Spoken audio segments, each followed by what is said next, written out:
آپ نے یہ دنیا کے اندر ایک ٹائٹل چل رہا ہے کہ 786 جو ہے وہ بسم اللہ کے حروف کا عدد ہے.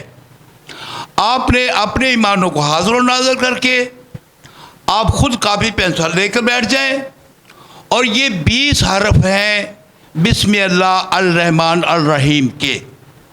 آپ ان 20 حرفوں کا عدد نکال دیں.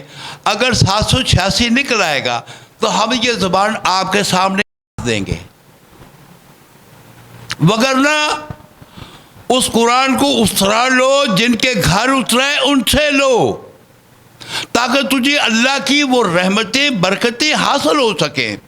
جب تم یہی نہیں جان سکتے کہ جو ذات راتوں رات لے گی اپنے عبد کو مسجد الحرام سے مسجد الاقصی، اور پھر مسجد اقصی میں ہی کیوں لے گیا؟ سوچنے کی بات ہے. وہاں نبی پیغمبر رسولوں کو روح و جسم و سمیت زندہ کر دیا گیا. وہ جو خلیل اللہ نے کہا اے میرا خالق اے میرا مالک، تو جو کہتا ہے میں مار کے زندہ کروں گا، تو کہا میرا خلیل تجھے یقین نہیں ہے؟ کہا یقین ہے، ذرا آنکھوں سے دیکھنا چاہتا ہوں. تو مالک نے کہا میرا خلیل جاؤ 4 پرندے لے آؤ، ان کو اپنے سے مانوس کرو، اس طرح مانوس کرو کہ تمہاری آواز پہ لبیک کہیں. وہ خلیل اللہ نے وہی کیا، 4 پرندے لے کے آئے اور لا کر ان کو اپنے سے مانوس کیا. جب مانوس ہو گئے تو مالک نے کہا ان کو ذبح کر اور ان کا قیمہ بنا دے. قیمہ بنا کے پہاڑوں کی چوٹیوں پہ رکھیا، اور جب رکھ کے آ جاؤ ان کی چونچ اور ان کے پانچے اپنے پاس رکھے، اب پکارو ان کو. اب خلیل اللہ نے وہاں کھڑا ہو کے پکارا، ارے جد الانبیاء ہے، مولوی نہیں ہے، رسول ہے. پیغمبر، نبی، رسول، یہ 3 درجے ذاتی احدیت کے سر سے جاری ہوتے ہیں. جو پیغمبر ہوتا ہے وہ وحی کی آواز سنتا ہے، دیکھ نہیں سکتا، اور جو نبی ہوتا ہے وہ وحی کی آواز سنتا ہے. پیغمبر کے قلب پہ الہام ہوتا ہے، قلب سلیم ہوتا ہے، اور نبی وحی کی آواز سنتا ہے، دیکھ نہیں سکتا. اور جو رسول ہوتا ہے وہی اس کے سامنے آ کے بیٹھ جاتی ہے، صرف رسول ہی اس سے ہم کلام ہو جاتا ہے. جب تم ان درجات سے آگاہ نہیں تو پھر ان کی معرفت کیسے پا سکو گے؟ حقیقت کو جاننے کے لیے جب تک تم ان کے پاس نہ جاؤ گے، وہ قرآن کے محتاج نہیں جس کو اہل بیت نبوہ کہتے ہیں.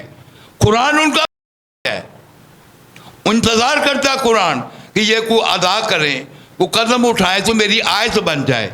ارے امت کے لیے قرآن ہدایت ہے، صدارت کے لیے قدموں کے نشان، یہ اس سے اگلی منزل ہے. یہ علم لدنی کے وارث ہوتے ہیں. تو سمجھو ابراہیم خلیل اللہ نے پکارا، جیسے پکارا تو پرندے اڑ کر آئے جن کا قیمہ بنایا ہوا تھا، اور جس پرندے کی بوٹی تھی اسی کے ساتھ جڑ گئی، اور جڑ کے اس کے سامنے اڑ گئے. تو خالق نے کہا اس طرح مار کے زندہ کروں گا.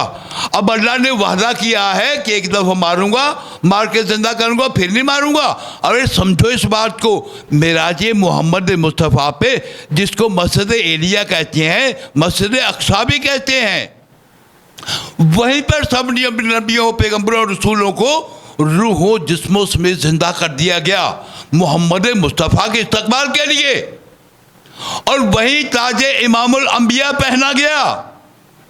وہاں اذان بھی ہوئی، اقامت بھی ہوئی، ارے قیام و رکوع و سجود و تشہد بھی ہوئی. تشہد میں وہ گواہیاں دی جو تم نہیں جانتے. ابھی تک ہوا بھی نہیں لگی کہ کیا کیا گواہی ہے. جب تم تشہد کی گواہیاں ہی نہیں جانتے تو نماز اکمل کیسی ہوگی؟